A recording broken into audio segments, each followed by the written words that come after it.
Boa noite. Agradecemos a Deus por mais uma semana. Evangelho segundo o Espiritismo, capítulo 13. Fazer o bem sem ostentação. Antes do livro Fonte Viva, eu separei algumas frases. Vou lê-las para a gente refletir depois. Paz não é indolência do corpo, é saúde e alegria do espírito. Se estás doente, meu amigo, acima de qualquer medicação, aprende a orar e a estender, a entender, a auxiliar, a preparar o coração para a grande mudança. É imperioso reconhecer, porém, que a semente é auxiliada pela adubação, pela água e pelo sol. É obrigada a trabalhar dentro de si mesma a fim de produzir. Lembras-te de que não és tu que espera pela divina luz. É a divina luz, força do céu ao teu lado, que permanece esperando por ti. Por vezes, perdemos a casa terrestre para aprendermos o caminho da casa celeste. O Evangelho ele é o seguinte, ele traz trechos do Evangelho bíblico cristão convencional que são comentados pelos Espíritos. Então, como caiu aqui no capítulo 13, como é que começa cada capítulo do Evangelho? Ele tem uma introdução geral no texto do livro, e depois cada capítulo ele traz as 3 ou 4 passagens do Evangelho normal, ordinário, da Bíblia cristã que nós conhecemos, e depois de cada trecho você vai ter itens comentando. Então você tem o trecho 1, que seria Mateus capítulo 6, versículos de 1 a 4. Aí ele vem o item os infortúnios ocultos, e tem 4 para comentar. Aí vem o item 2, que é Mateus capítulo 8, versículos de 1 a 4. Aí já vem o item 5, o óbolo da viúva, para comentar. E vem o item 3, basicamente, esse texto aqui do Evangelho, no capítulo 13, que a vossa mão esquerda não saiba o que dá, a vossa mão direita, traz o início com fazer o bem sem ostentação, 2 trechos, todos 2 de Mateus, que vão ser comentados nos itens 4, 5, 7, 9 em diante. Então, hoje, partimos pela leitura básica do item 2, e assim nós vamos fazer o comentário a partir dos infortúnios ocultos, no item 7. Jesus, tendo descido da montanha, uma grande multidão de povo o seguiu. E ao mesmo tempo um leproso veio a ele e o adorou, dizendo-lhe: Senhor, se quiserdes, podereis me curar. Jesus, estendendo a mão, tocou-o e lhe disse: Eu o quero, estás curado. E no mesmo instante a lepra foi curada. Então Jesus lhe disse: Guardai-vos de falar disto a alguém, mas ide-vos mostrar aos sacerdotes. Oferecei o dom prescrito por Moisés, a fim de que isso lhe sirva de testemunho. Semana próxima passada nós fizemos um comentário de uns 30 minutos, exatamente apresentando o papel do leproso. A gente apresentou o papel do Cristo, relembrando para quem esteve aqui semana passada, como no caso da mulher que sangrava há 10 anos, e ela toca no Cristo, e o Cristo pensa: alguém me tocou, ele sente uma energia saindo dele. E as pessoas ficam intrigadas e questionam como, claro, muitas pessoas lhe tocaram, mestre, o senhor está passando no meio da multidão. Eles me tocaram diferente. E aí a mulher se apresenta e fala, e ele diz: a tua fé te curou. Então ali é como se o Cristo estivesse agindo única e exclusivamente como um médium. Para que ele agisse como um médium, ele tinha que ter o desejo do outro de ser ajudado, que foi no caso o desejo da mulher, de ser ajudada, e teve a intercessão espiritual superior que fez com que ele, enquanto médium, desse passagem àquele fluido. Ele diz: algo saiu de mim. No evangelho passado, a gente entrou nessa questão. Por que a gente entrou nessa questão? Porque temos que ver esses fatores. O espírita, ele vai aprendendo que fazer o bem sem ostentação, não dá para ostentar. Por quê? Porque nunca é uma atitude, uma atividade solitária. Nós sempre estamos acompanhados, nós nunca estamos sós. Deus está sempre conosco, nossos mentores espirituais, nossos anjos guardiões. Isso é relevante para nós. Hoje eu tive a oportunidade de ser convidado para participar de um evento numa praça em Fortaleza com alguns moradores de rua. E passei a manhã refletindo o que eu poderia falar para alguém que está na rua não seguindo o evangelho. Até porque eu disse que eu não faço palestras, não tenho esse interesse no sentido do evangelho. O que eu acredito é que todos nós, como diz o livro dos Espíritos, somos médiums. Nós temos mediunidades diferentes. Então nós vamos recebendo inspirações, por exemplo, na doutrina, quando vamos falar. Outros já têm a possibilidade de ser um canal mais direto de diálogo, serem os mensageiros. Mas é interessante que no livro dos mensageiros você tem o mensageiro que comunica e o mensageiro que se comunica com ele, que é o doutrinador. Todos os trabalhos são relevantes. Então veja que há trabalho para todo mundo. Quem não sente que tem uma mediunidade ostensiva hoje, pode ajudar na doutrinação, pode ajudar com a questão dos passes, pode ajudar, por exemplo, com a questão dos bons fluidos, boas energias. Tudo isso é fazer o bem.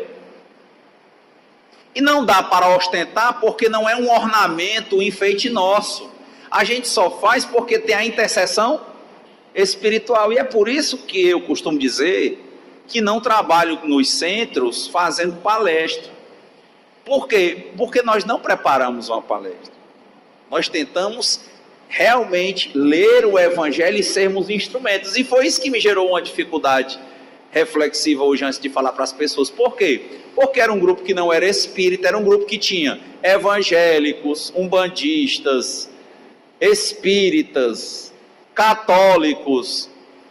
O grupo se junta apenas para prestar aquele serviço. Quem corta cabelo, corta. Quem corta a unha, corta. Quem não sabe fazer, tira uma barba, tira. O outro fala, o outro serve o café. Então ele disse, não leve ao tom religioso. Mas nós temos um ponto religioso em comum, que para alguns é um defeito, mas para nós é um ponto em comum. Nós acreditamos em Deus. Ou em Deus, ou em uma força superior. Eu disse, então já dá para a gente começar a falar alguma coisa. Porque a primeira reflexão era essa. E muitas pessoas às vezes estão nas ruas, porque sei que existem os malucos de estrada, pessoas que optaram por uma vida na rua, de andar, viajar. Agora a gente está vendo aqui em Fortaleza alguns, por exemplo, que são da Argentina, da Venezuela, muitos que vêm por problemas e outros que estão realmente andando pelo mundo. Nasceram, tem esse momento de quererem viver. Tem gente que tem 40, 50 anos de maluco de estrada. Maluco de estrada é esse, não é? Ele não está ali por necessidade e não necessariamente por droga, por alcoolismo, por desprendimento, ou por algum vício ou doença física. Ele está ali porque ele tem aquela inclinação, a noção dele de viver é aquela. A gente também tem que ter esse tipo de compreensão, que não é só o modelo da gente de vida que serve, como diz o Chico. Dou às pessoas o direito de serem como elas quiserem ser, mas eu tenho a obrigação de ser melhor do que eu mesmo, tenho o dever de ser melhor do que eu mesmo a cada dia. E eu comecei a pensar com as pessoas e fiz uma reflexão aqui no sentido de que fazer o bem sem ostentação, de que a atividade não é só nossa, e o que leva essas pessoas. Eu perguntei a eles.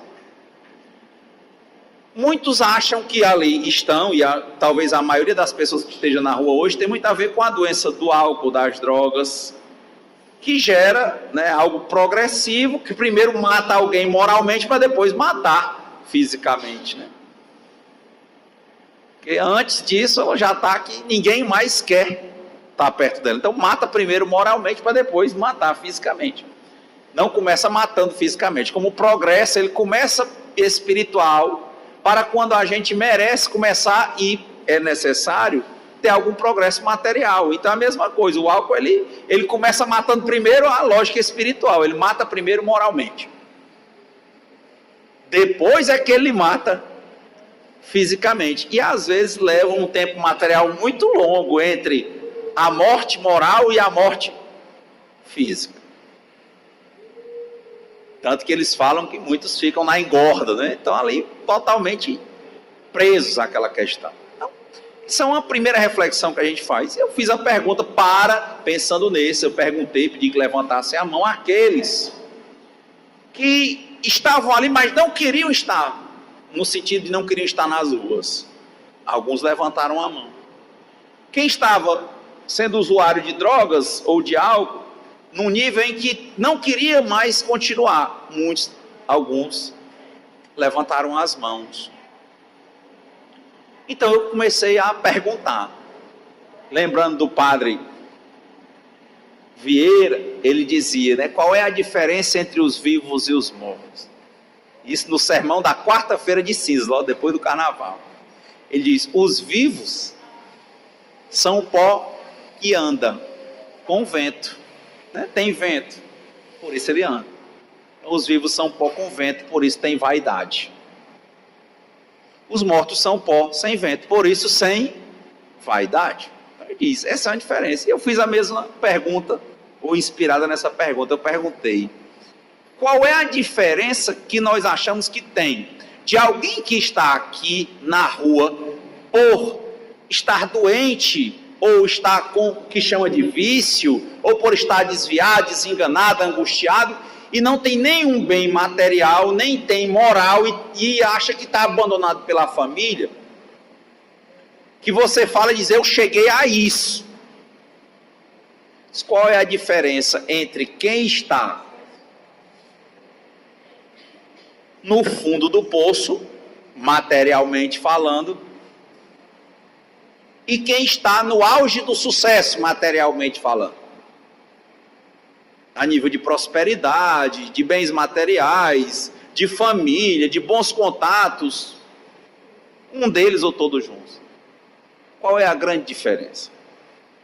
A diferença que nós vemos, ela está em uma coisa que só trabalha de dois. Primeira coisa, escolha. Livre arbítrio. Você começa a entender. Você se pergunta, como é que eu cheguei onde eu cheguei? No fundo do poço. Pelas minhas escolhas. E alguém que tem prosperidade material diz para os outros, olha, filho, filha, amigo, numa palestra, ele diz, você sabe como eu cheguei onde eu cheguei? Por escolhas.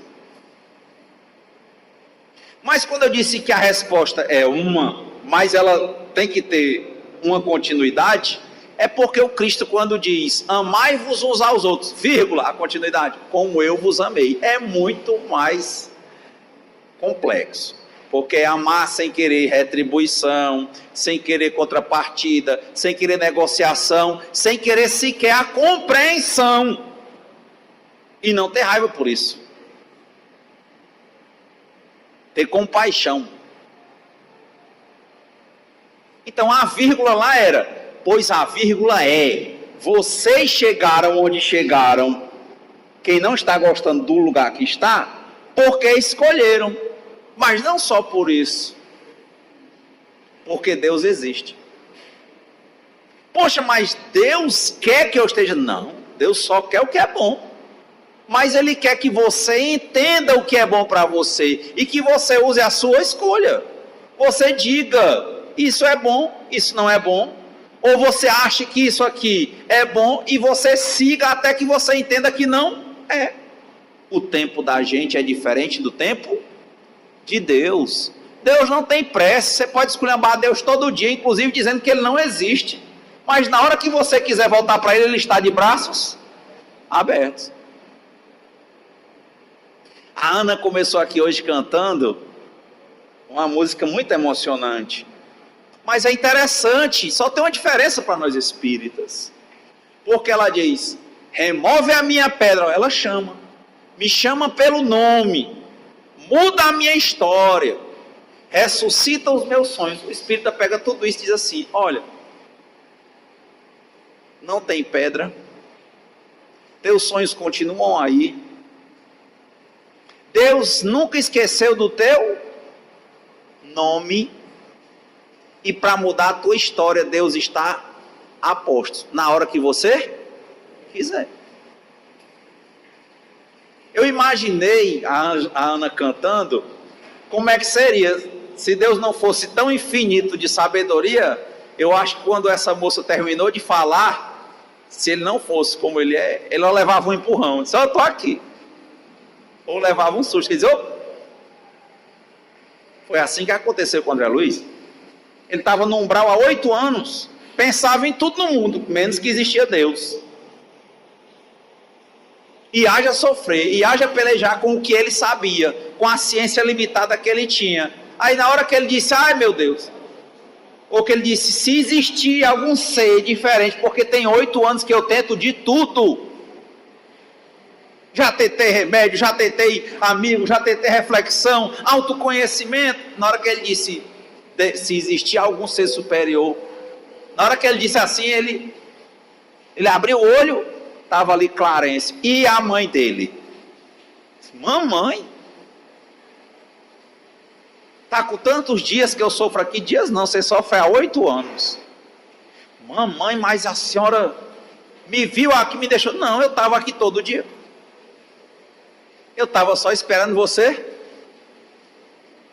querer. Procure e achará, bata e a porta será aberta.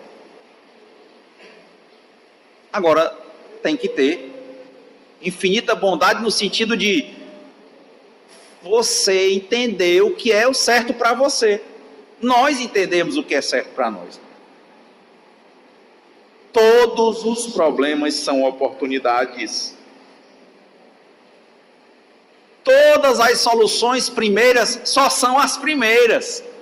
Depois que a gente começar se livrando por uma coisa, já tem que avançar. Então você começa, às vezes já está tão adoecido fisicamente de uma maneira e psiquicamente, que começa pelo remédio. Aí depois você pode avançar. Você tem que avançar. Você começa pela compreensão, por exemplo, pelo remédio da instrução, pela compreensão, por exemplo, que diferencia uma paixão do amor. Que começa a entender que não deve ter possessividade. Que quem ama liberta. E você já está se medicando. Aí a automedicação positiva. Se você começar a entender quando você sente isso de verdade, você vai começar a aprender a amar de verdade. Amar libertando. E será impressionante, porque quando nós não nos medicávamos com essa instrução, a gente achava que era o ciúme que prendia, que o ciúme era a prova de amor. Que os jogos eram a prova de amor.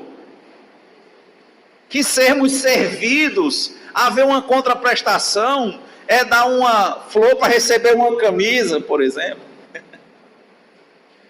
Mas a gente vai começando a entender que isso não prende. E quando prende, ao invés de prender só em termos metafóricos, ele escraviza. E ninguém consegue viver escravizado achando bom por muito tempo. Só tem um caminho. As correntes, elas vão se desmanchar. Por isso que quem ama liberta. Dizia o Mário Quintana: eu aprendi a deixar de correr atrás das borboletas. Eu comecei a ajeitar o meu jardim. E as borboletas começaram naturalmente a aparecer. Como é que borboleta, que antes era uma lagarta, vai procurar um jardim que não tem nada para ela. Então nós somos pedras preciosas, diamantes brutos, mas nós só ficamos mais valorosos quando nós vamos nos lapidando, melhorando. E é lógico que nós não conseguimos fazer isso sozinhos. Por quê? Porque nossa mente é limitada. Porque nós temos muito medo, muita angústia, muita ansiedade, muita autopiedade. Ao invés de nós assumirmos a nossa responsabilidade, arregaçarmos as mangas e irmos trabalhar na nossa construção como pessoas melhores, pensando no bem comum, ajudando o outro, nós nos restringimos a negociar, querer contrapartida, pensarmos apenas na nossa própria felicidade. Então, essa lógica de amor, ela tem que mudar para que a gente pratique o bem e entenda que não dá para fazer o bem com ostentação. Por quê? Porque nós não fazemos sós. Quem tem que aparecer é a obra. O Chico dizia isso. Eu sou só um capim, meu filho. É tão impressionante que quando o Chico dizia isso, quem conheceu o Chico, quem sabia do movimento que havia em Pedro Leopoldo, que levou inclusive o Chico aí a Uberaba, mudar totalmente de vida, a multidão de pessoas que procuravam do mundo inteiro. E ele dizia, meu filho, eu sou o capim. Os críticos materiais falavam que o espiritismo não se sustentava sem o Chico. E quantos estavam por aí fazendo palestras? O Divaldo já estava andando fazendo palestra por aí. Mas só se falava do Chico.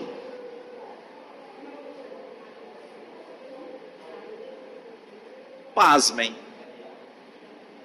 O Chico teve que sair de Pedro Leopoldo do centro, uma obra imensa de caridade. Lá ele dava até dinheiro pouco, precisasse, tinha as doações. Sopão, trabalho, uma multidão de pessoas. Até hoje, de lá ele saiu, você ainda tem um movimento grande. O Centro Espírita Luiz Gonzaga, que era a casa em que o Chico nasceu, quando ele saiu, deixou um senhorzinho lá, que ele pouco sabia ler. Ele ainda era descendente de escravos, bem rústico o jeito dele. Ele tinha sido curado de uma gangrena, com a ajuda dos bons espíritos. E ele era um trabalhador assíduo no centro, mas ele não tinha mediunidade, ele não se achava pronto para a doutrinação, porque ele não sabia falar direito. Mas ele era aquele que cuidava do centro, abria, limpava, ajeitava. Quando o Chico disse, vou sair de Pedro Leopoldo, disse o Chico já super conhecido. Voltei aqui para Uberaba, problemas de família, tinha um sobrinho que teve problemas, foi dizer que era fácil, enfim, muitos problemas. Porque a gente só acha bonito ver o Cristo falando no Sermão da Montanha, mas esquece que ele no final terminou crucificado. E o Chico, você pensa em muita coisa boa, mas veja o tanto de dificuldade que ele passou. Na família, pessoas, o que levou o Chico a um centro foi, por exemplo, uma irmã que tinha problemas psiquiátricos fortíssimos, já tinham tentado em todo canto, foram em um centro e o Chico lá conheceu o espiritismo. Já estudavam o kardecismo. Então a vida toda árdua, e ele toda ela trabalhando materialmente para ajudar a família, trabalhando espiritualmente, principalmente nos livros também. Ele não só fazia livros, cartas, baixando a cabeça e trabalhando, não tem outra forma. Até que um dia ele é levado para aquele programa em 71, que é o Pinga Fogo. Aí o espiritismo estoura, né? Fica conhecido. E tome viagem para o Chico. Foi para os Estados Unidos, andou em algumas cidades da Europa, andava o Brasil inteiro. O de 72 teve que ser mais de 1 hora o programa da TV Tupi ao vivo. E a multidão de gente lá, e atrizes, e atores. Eu fui à casa do Chico, Roberto Carlos, toda foto dele lá, de todo jeito você imaginar, o pessoal ia lá. E todo mundo dizia, Chico, se tu sair daqui Pedro Leopoldo, a cidadezinha bem pequena, 40 quilômetros de Belo Horizonte. Você sai daqui, acaba. Aqui Pedro Leopoldo acabou. Ele disse, eu lhe disse uma coisa, meu filho. Quem vai ser cheio de gente que estudava, que conhecia a doutrina, que falava, que tinha mediunidade ostensiva. Ele disse, Emmanuel está me dizendo que quem vai tomar de conta do Centro Luiz Gonzaga é você. Como eu? Chico vai se acabar, Chico. Tudo aqui é você, Chico. Meu filho, eu sou só o capim. Eu não faço nada sem a ajuda dos espíritos. Do jeito que eles disseram que eu fosse trabalhar, que eu fosse escrever, que a gente tocasse esse centro e eu toquei com o apoio deles, eles estão dizendo agora que quem vai ficar no meu lugar é você. Eu vi um documentário interessante, só é difícil achar porque tem vários. E ele fala, e tocou o centro aí, eu tive lá em Pedro Leopoldo há uns 3 anos, sei lá, 4. Bem organizado, acho que ele já desencarnou, já está em outra pessoa, acho que já está com a Célia Diniz, aquela que escreveu Vencedor da Morte. Ela perdeu 2 filhos, né? Ela tinha 2 filhos, perdeu um mais jovem e outro com 20 e poucos anos. E ela estava lá administrando o centro. Quer dizer, continua a obra super organizada, bem bonitinha, o Centro Espírita Luiz Gonzaga. Chico segue para Uberaba. Ó, não era ele. A obra continuou. Foi criada a comunidade ou comunhão espírita cristã, que hoje é um asilo e centro espírita. Estive lá no passado. E frente à casa do Chico. Depois que ele saiu de lá, foi para essa casa. Mais na frente o centro, né, que era que tem a sombra do abacateiro, né? Que era o Centro Espírita da Prece. E quando o médico disse que ele tinha os problemas de saúde dele estavam muito agravados também com a idade que ele tinha, que ele não poderia mais se apresentar. Foi o que o Chico disse? Tá bom. Muita gente também pensou, o espiritismo vai se acabar, porque o Chico vai mais sair. Ele disse, de forma nenhuma.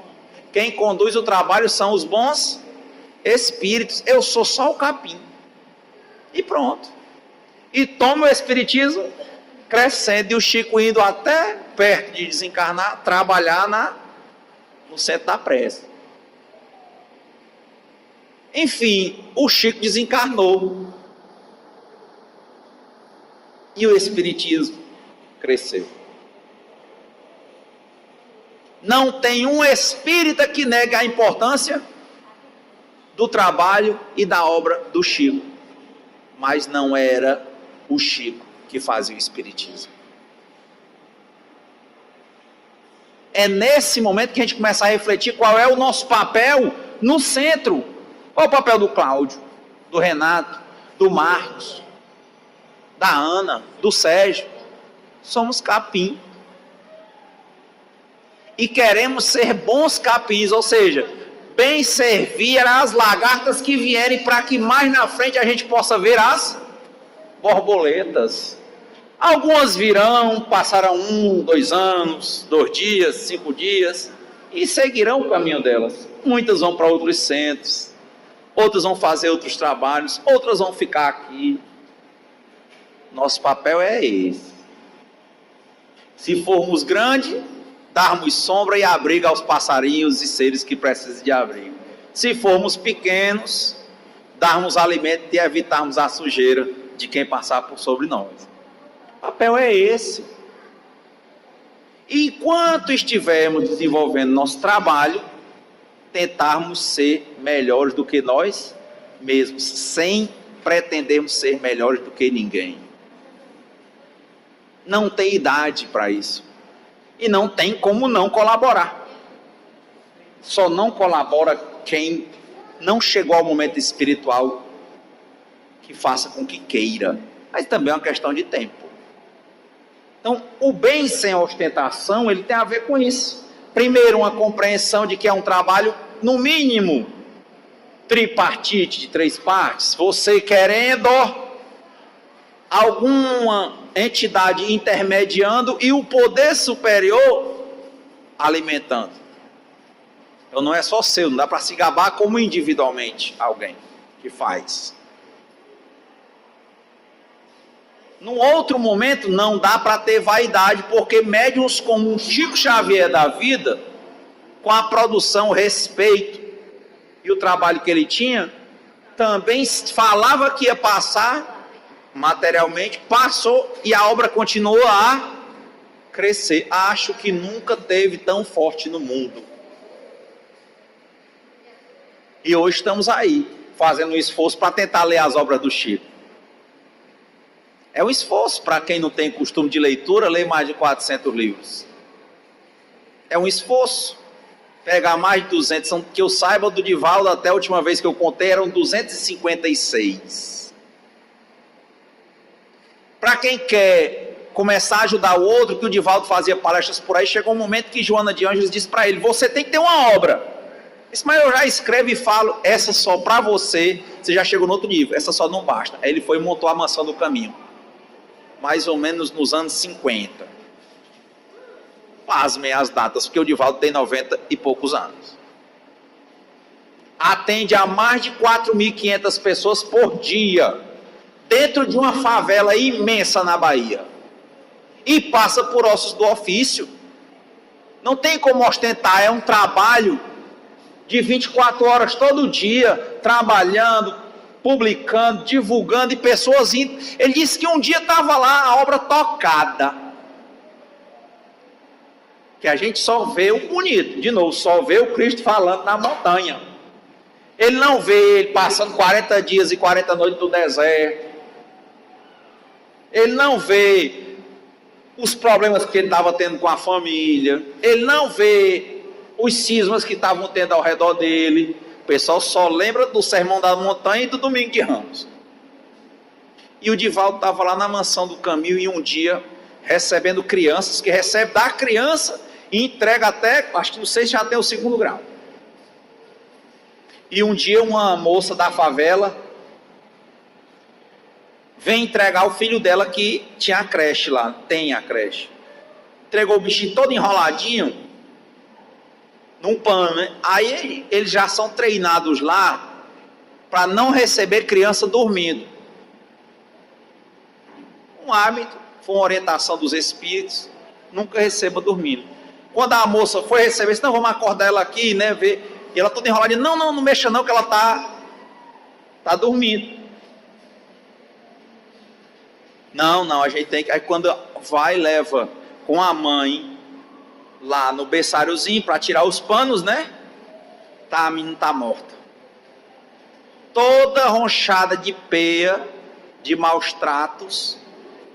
E a menina, a criança tá morta. Aí tem que chamar a polícia. O que ela ia fazer? Ela ia entregar, dizer que estava dormindo, dizer que mataram ela dentro da Mansão do Caminho. Quem é que não passa por problema, meu povo?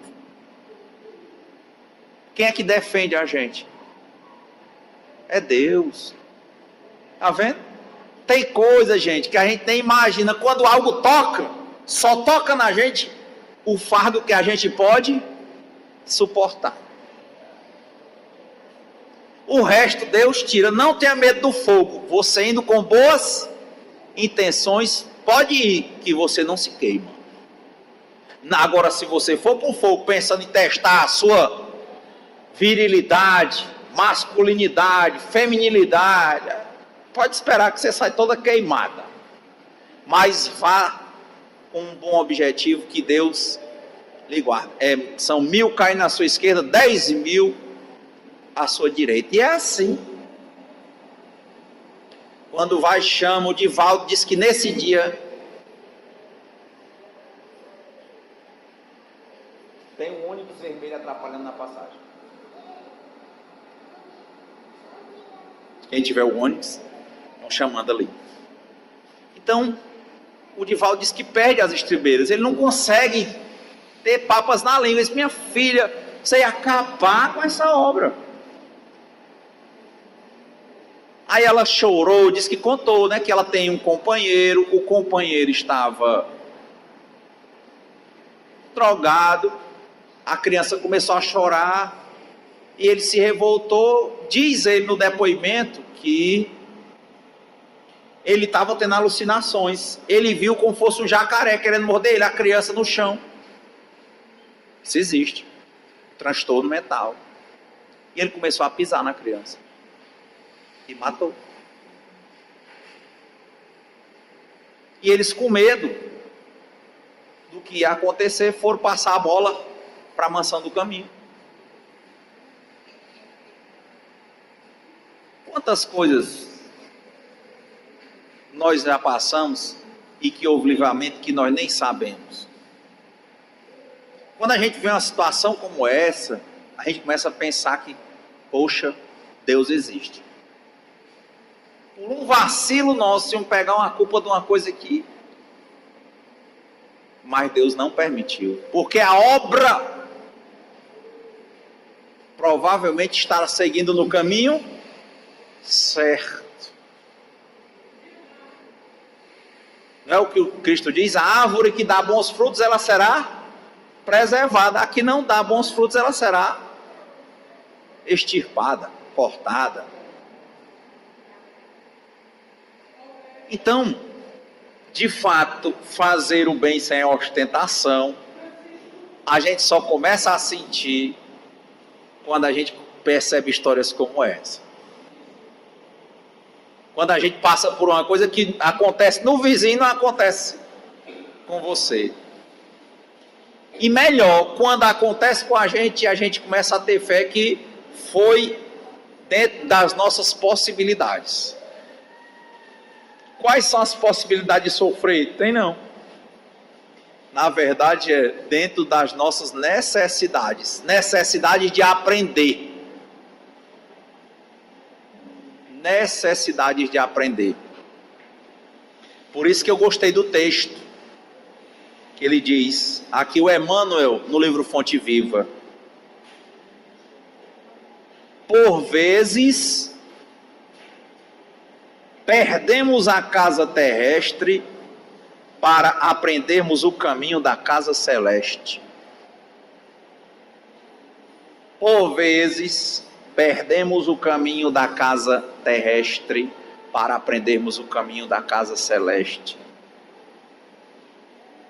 Por vezes nós somos um pântano.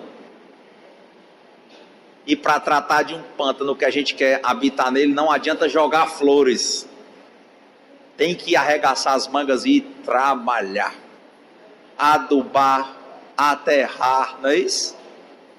Cuidar até ele estar no ponto de receber algo para ser plantado. Tem que ter trabalho. Mas o trabalho, por lógica, por compreensão, não dá para ser um trabalho a ser ostentado, porque nós não fazemos ele sós. Daí a música. Tudo é do Pai. Tudo é do Pai. Cada empurrãozinho que Ele nos dá faz uma diferença imensa. Ninguém está livre de problemas, nem o mais rico, nem o mais espiritualizado, nem o mais pobre. Por quê? Porque os problemas são oportunidades que vão mostrar onde estão os nossos maiores defeitos, para que a gente possa melhorar. Por vezes, alguns aí estão doentes e na doença descobrem o valor da vida. Por vezes alguns se acham idosos e ali vão descobrir, por exemplo, que é importante fazer coisas mais úteis. Eu vi um caso no livro Em Busca de Sentido do Viktor Frankl, aquele psiquiatra que perdeu tudo, inclusive a esposa grávida, os pais. Ele foi para um campo de concentração na época da guerra e ele conta que teve um caso interessante de uma moça que estava lá naquela situação deplorável como ele. Ela era uma moça rica, ostentava muito e estava lá, nua com todos eles, pelada pela cabeça, fica nua, perdeu tudo, casa, tudo. E chegou a hora que ela disse que não aguentava mais. E ela ia para o pelotão de fuzilamento. Ainda não estavam queimando, né? Nesse momento. E ela define aquele. E ela diz, o Franklin marca, ela respondeu para ele: eu não reclamo da minha situação, ela disse. Porque quando eu tinha liberdade, quando eu tinha posses, quando eu tinha beleza, que ali nem tem posse, tá presa e tá pelado dos pés à cabeça, passando fome, comendo um pão em 48 horas. E bebendo meio copo d'água. Ela disse, quando eu tinha isso, eu não valorizava. Eu tinha uma mente fútil. Eu desperdiçava a minha vida. Eu achava que meus dias eram enfadonhos, eu recorria à bebida. Eu era grosseira com os meus pais. Então ela disse, eu compreendo que tudo que acontece comigo, eu mereço. Ela estava no fim daquela encarnação, porque os alemães iam matá-la. Mas quantos aqui não podem ter o mesmo tipo de compreensão? Já que não vão desencarnar necessariamente já, e não podem reescrever o futuro. Que é o que dizia o André Luiz. Por mais que eu não possa voltar atrás e fazer um novo começo, qualquer um pode agora, começando agora, escrever um novo final. Qual é o maior poder que nós temos? A nossa escolha. Porque diz o André Luiz, para conseguirmos, precisa de 3 coisas: vontade, depois trabalho, depois merecimento. Vontade, trabalho, merecimento. Como dizem os yogis, para quem crê em Deus, para quem crê em um ser superior, para quem crê que não está só, e que tem a vontade de mudar, e que está disposto a trabalhar para um dia merecer, poderia dizer como os yogis, toda vez que sentisse uma angústia, uma tristeza, uma falta de ânimo, no correr da rotina do trabalho, pudesse dizer, entrego, lutando, sem desistir de lutar, entrego, confio, aceito e agradeço. A primeira pessoa que ouviu falar isso foi o Hermógenes. Entrego, confio, aceito e agradeço. Eu já tive a oportunidade de passar por situação de ansiedade muito forte. Eu comecei a dizer, entrego, confio, aceito e agradeço. Uma época eu estava passando por muitos problemas, com medo de perder o trabalho que eu trabalhava na época. Foi tão interessante, eu estava com aquela bibliazinha dos Gideões. Eu abri, tinha uma passagem assim, Ana, de Paulo: fostes comprado por um bom preço, não vos façais servo de homens. Eu disse, quem é meu patrão? É Deus. Dizer que o meu patrão é Deus é porque eu vou desprezar o meu patrão material? Não, é que para quem trabalha para Deus não tem como mentir, não tem como fazer um serviço ruim. Eu vou jogar a minha bola, fazer o meu trabalho e deixar de ficar tendo medo. Porque na hora que eu tenho medo, eu lembro, não trabalho para ele, eu trabalho para Deus. Se eu estou aqui é porque é necessário, se eu sair daqui é porque Deus quer que eu vá para o lugar melhor. Por vezes é necessário perder a casa material para que a gente possa construir uma casa espiritual.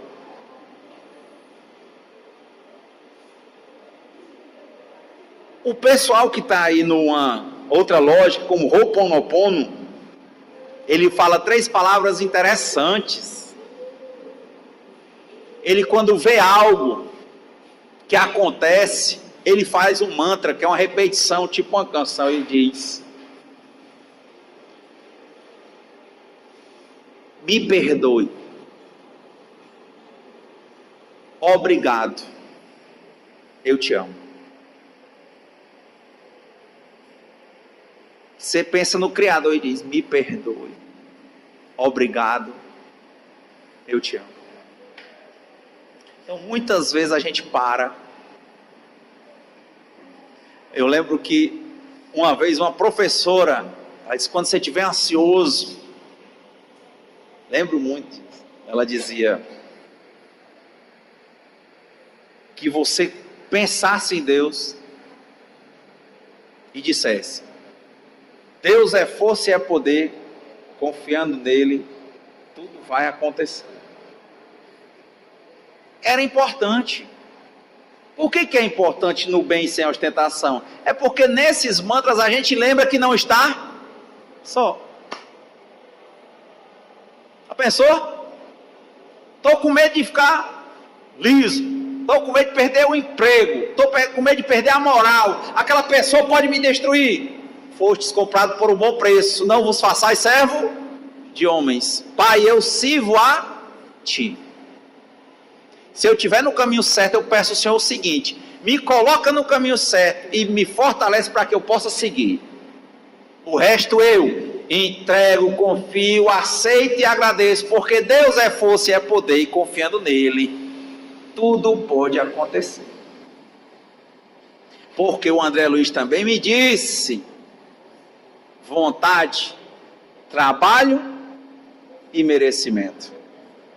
Está vendo, os textos vão se casando. Que eu tivesse recebido todos eles de uma vez só que eu fui passando pelas dores para receber um, aí passa mais um bocado de tempo para receber outro, depois outro e outro. Um dia o Chico estava abaladíssimo com problemas, e o Emmanuel chegou para ele e disse que o Emmanuel era um pouco rígido, diz o Chico. Que foi, Chico?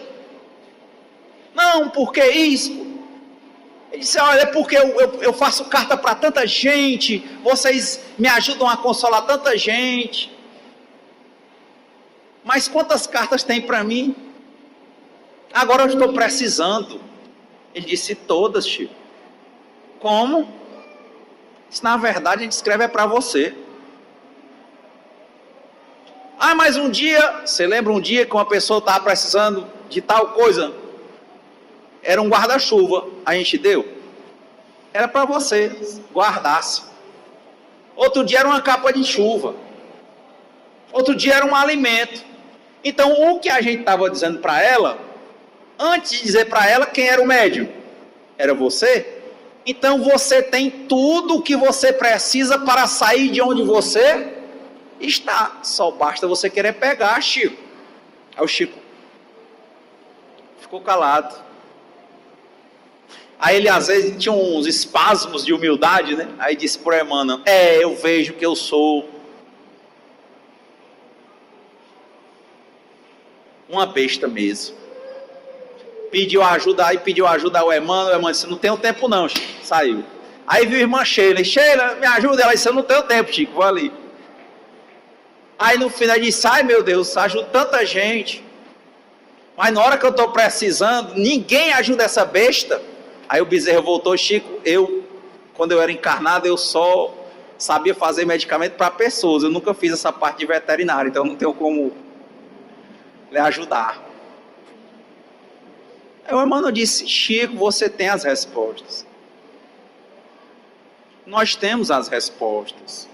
Tudo que nós precisamos já está conosco, só basta a gente querer ver. Cartola que dizer isso: as coisas estão no mundo, só basta você querer pegar. Pegue. Mestre, eu preciso do milagre. O teu milagre é a tua vida. O milagre é você ter uma vida e poder escolher a vida que você quer. O milagre é todo dia ser dia de plantio e Deus permitir que haja uma colheita. E aí o Chico tem uma hora que ele diz, eu sei que eu sou um verme mesmo. Aí o Emmanuel olha para ele e diz que fala assim, cuidado. Poucas as pessoas nesse planeta conseguem viver cumprindo a responsabilidade que tem e do modo que vive um verme que recebeu dos desígnios divinos não poder falar, não poder se movimentar como é e ficar nos lugares mais escuros, mais fétidos, devorando as carnes mais podres, e ele segue o caminhozinho dele bem caladinho até o final e não dá trabalho a Deus. O que vem para ele, ele simplesmente faz. Aí o Chico olhou e disse, mesmo, então eu sou um subverme.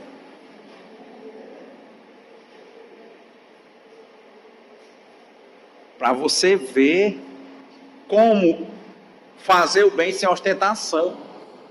E era o Chico.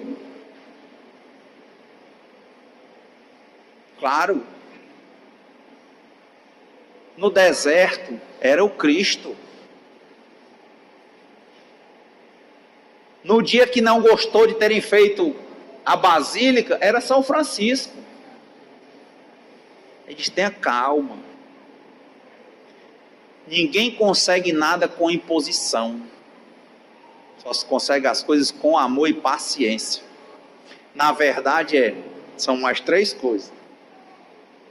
Amor, trabalho e paciência.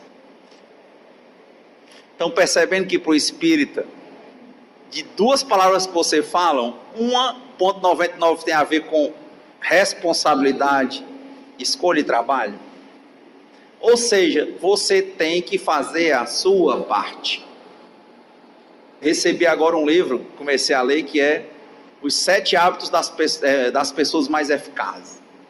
Primeiro hábito, proatividade.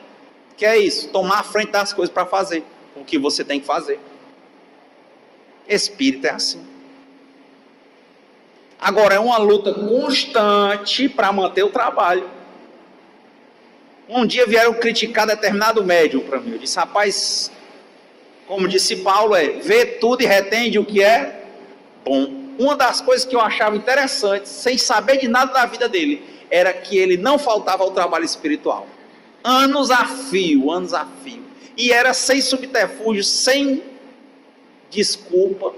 Eu disse, olha, não é todo mundo que consegue manter uma obra sem faltar. Aí a pessoa já ficou logo sem palavras. E era impressionante como quantas vezes nós, quando estamos desequilibrados, não conseguimos manter nada. Falou outro dia disso, só é paixão. O Vando tem uma música, né, chamada Fogo de Paixão. Só é paixão. A gente tem que sair do instinto da paixão e chegar ao amor. Quando chegar ao amor, acontece. Por mais paradoxal que seja, a gente tem que aprender com o verme. E é por isso que o Braz, no romance do Machado de Assis, disse, ao verme que primeiro roeu as frias carnes deste meu cadáver, eu dedico estas memórias. Então, a nível de fazer o bem sem ostentação, que Deus nos abençoe, que nós possamos nos fortalecer, que essa semana a gente acorde cada vez com menos medo, cada vez com menos angústia, cada vez mais confiantes em Deus, e que quem tiver medo e passar por alguma dor, que possa evitar sofrer, porque a dor é necessária, mas o sofrimento é opcional. Muita paz para todos nós. Senhor, fazei-me um instrumento de vossa paz. Onde houver ódio, que eu leve o amor.